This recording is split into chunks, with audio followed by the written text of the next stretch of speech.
Hello and welcome to another Diablo episode here on the Mole RP channel. My name is ChaosMole and today we are checking out episode 3 of the Book of Lorath, the Lord of Terror.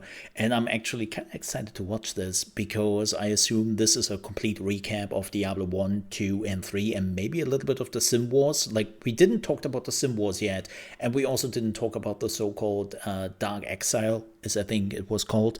So I'm actually kind of curious if we are touching on that subject. Before we do this though, please don't forget to leave a like at the end of the video if you enjoyed it. And also if you're new to the channel, you want to see more Diablo 4 content and also by the end of the year more Starfield content here on the channel, I would appreciate if you consider to subscribe to the channel because that's the sole focus of this channel. We also have a weekly Diablo 4 podcast if you want to check that out. And with that said, enough chit chat, let's watch this, shall we? I love this drawing, by the way. More ale. Wait, where's my ale? This time.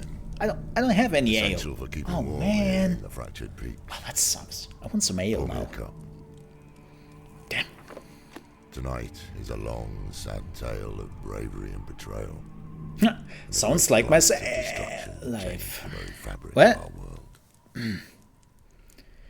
Well, besides of the faction of the world When thingy. last we spoke of Inarius and Lilith. Oh, that's cool. Humankind's creation. Finally. So this is Sanctuary. A lot of people have never seen this map. And we have basically two big continents. And we have been sporadically on all of those continents. In Diablo 1, where we have only been in Tristram, right? In Diablo 2, we have been in Kurast. So most of the Diablo 2 stuff happened over here, right? And then we were in Kurast in, what was it, Act 3 of Diablo 2. And then also in Diablo 3, we have been in Caldeum, right? Caldeum was like the whole area, like Kijistan, which you were on your way. And I think, I don't know if we were in this Swamplands with the Reaper of Souls expansion. I always forget that a little bit. But as you can see, we have been basically everywhere a little bit.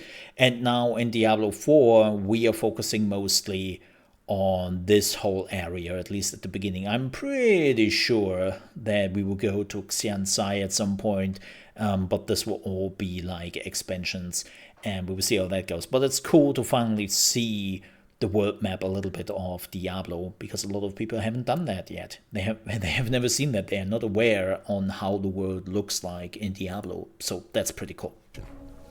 How humanity found itself caught by the eternal conflict. Lots of Battle that violence. does not belong to humankind, but one we must fight nonetheless. Yeah, kind of tragic, Two isn't rival it? groups, the Temple of the Triune and the Cathedral of Light, sprang up on the world of Religion. Sanctuary and strove to win. Well, over actually, the one hearts is a of religion and mankind. the other one is a cult. The Triune was secretly backed by the three prime It's evils, kind of the same. Mephisto, Baal, Debatable. and Diablo, who had discovered Sanctuary's existence. Inarius secretly founded the Cathedral of Light in response, an attempt to counter their malevolent influence.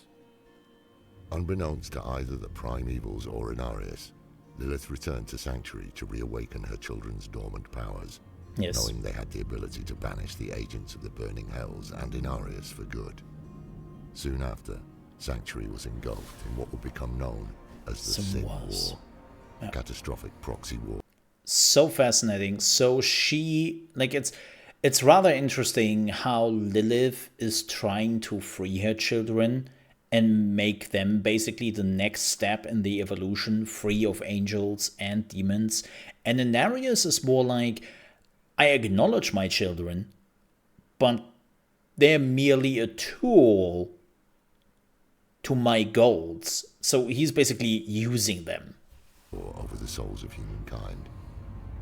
Humanity won the war, but they faced another kind of battle. The Yup. high heavens too became aware of Sanctuary and her blasphemous children. And they voted on eradicating them. Humanity's ultimate fate.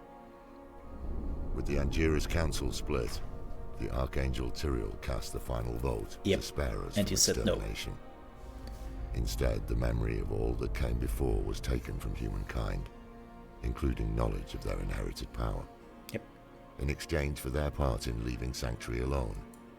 Which is really bad, all things considered. Like, sure, it was better than eradicating them, but it was still a bad decision because now humanity knew nothing about what happened, and this made them easily corruptible by angels, by demons, and everyone who came along who kind of still had that knowledge, right?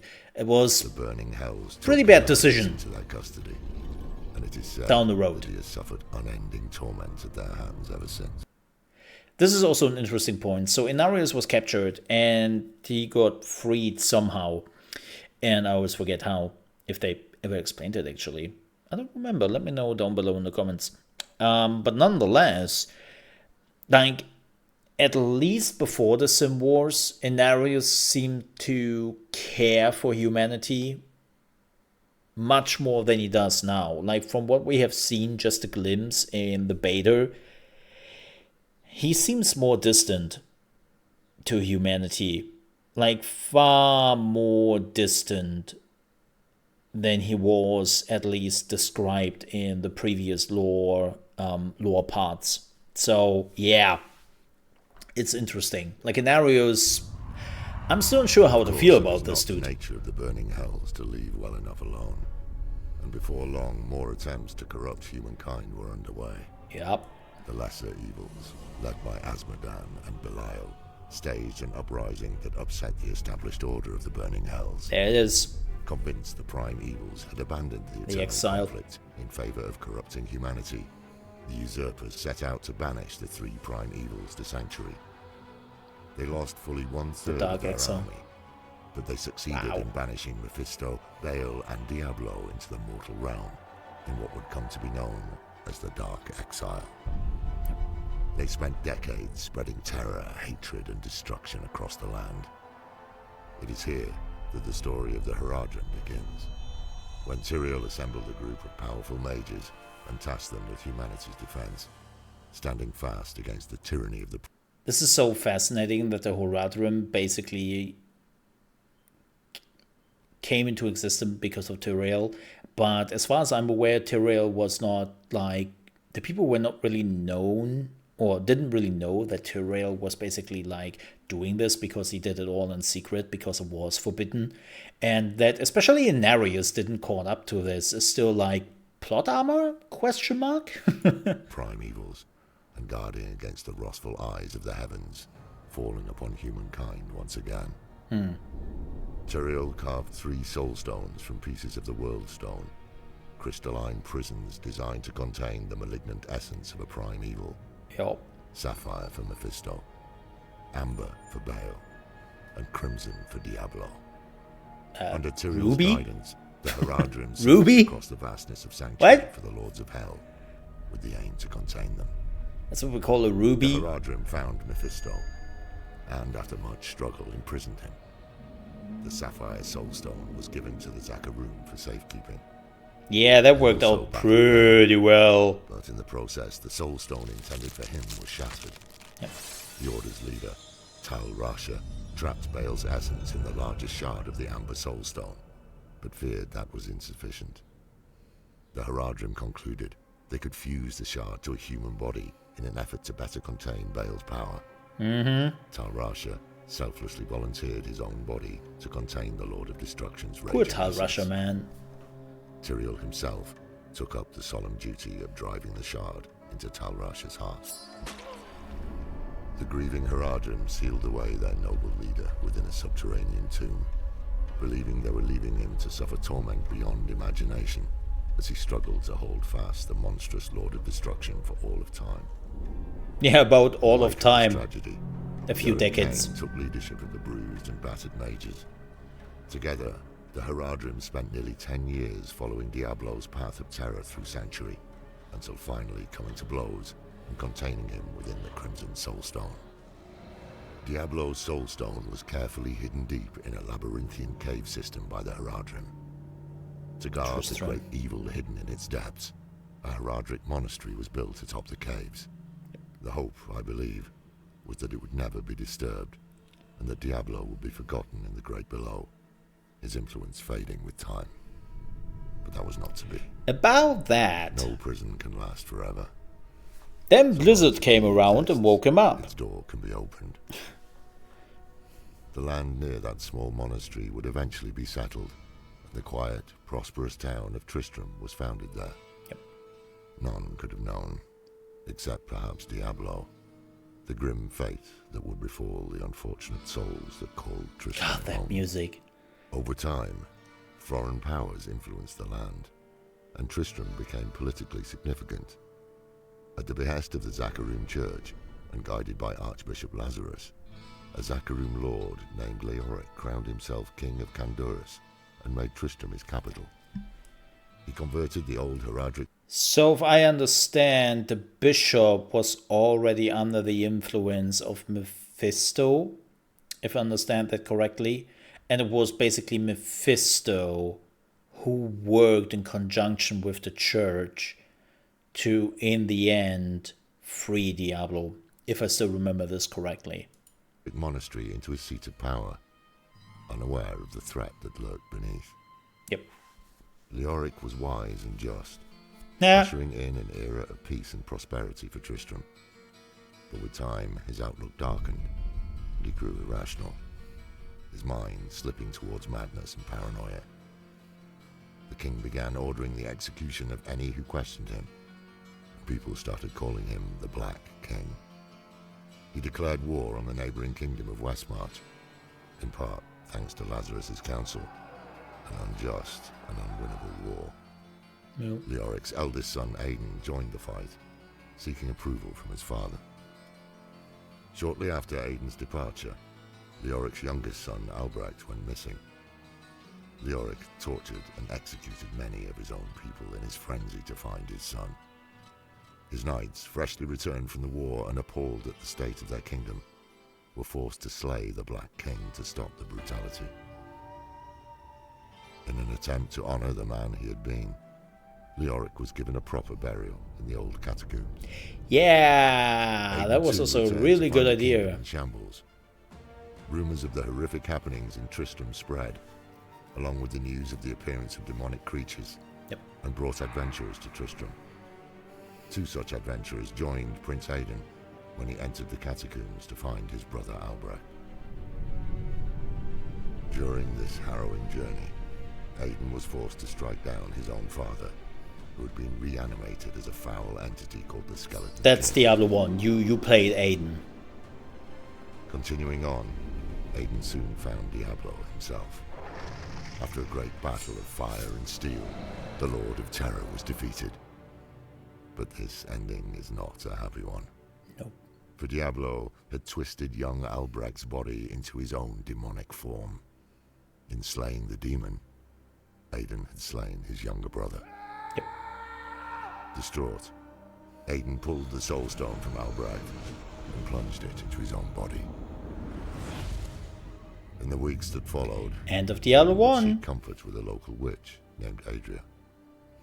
Slowly succumbing to Diablo's influence, Aidan eventually traveled east from Tristram and became And this is known Diablo as the 2. Dark Wanderer, set on liberating Baal and Mephisto.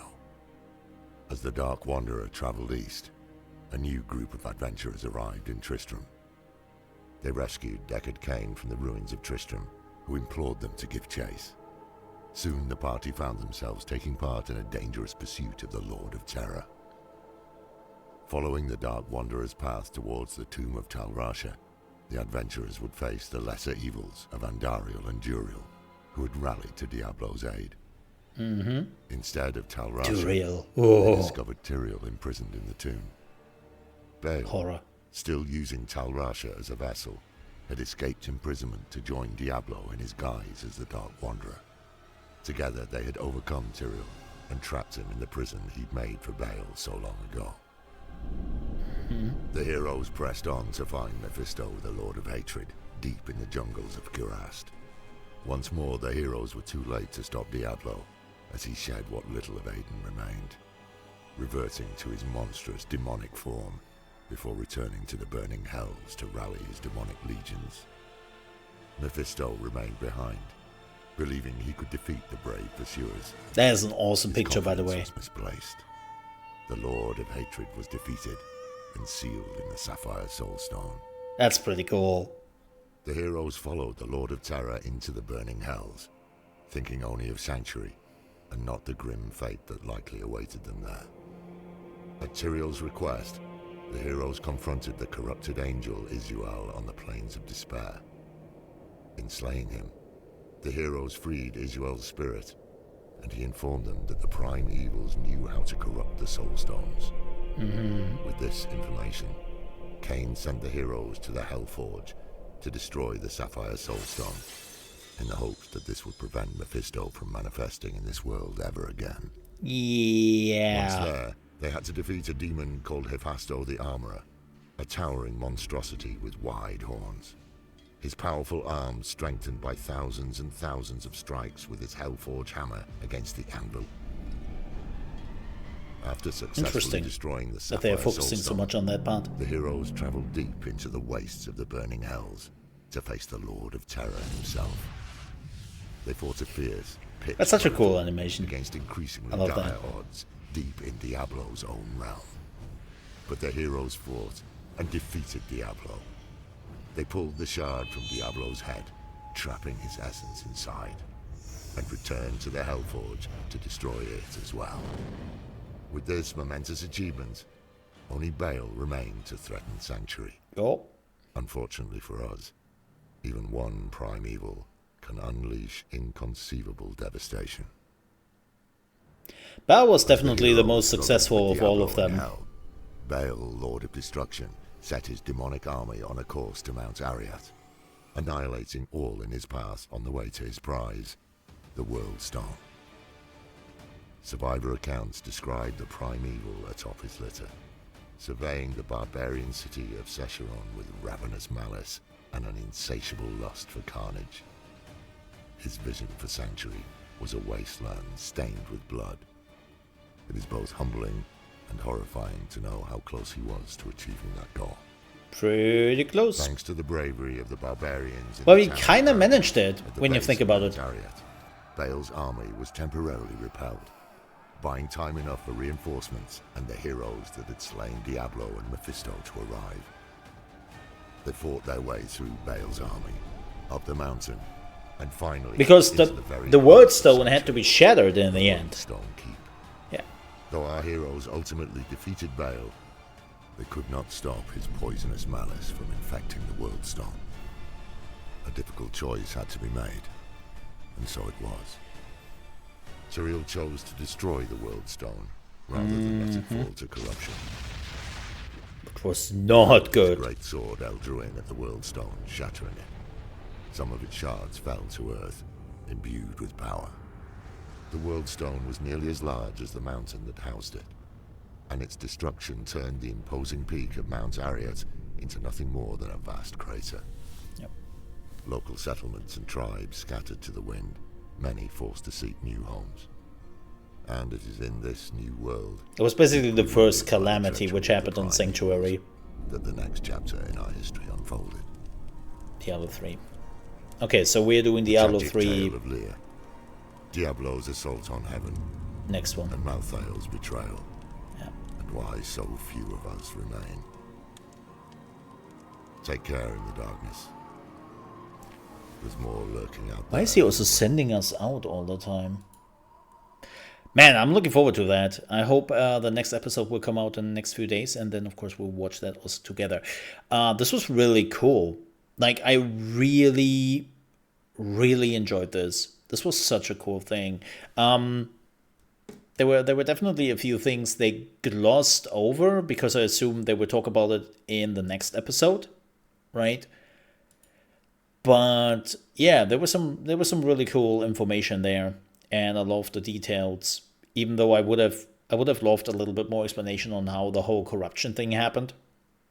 As I said, I'm pretty sure that Mephisto, even though he was trapped in the Soul Stone, found a way to corrupt the people in Kurest, right? Especially the priests and all that. And he was actually the reason for sending then one of his aides over to Tristram, which was the Archbishop, and who then corrupted Leoric and all the people around there. I'm pretty sure that's how it actually happened. Again, please correct me if I'm wrong. But this was fun. Again, we will definitely watch another episode when it comes out. With that said, again, please don't forget to like and to subscribe to the channel if you're new for more Diablo videos here on the channel. Like, we have a lot because early access is coming up, and yeah, there's a lot to be coming. With that said, thank you so much for watching, stay safe, and I hope I see you next time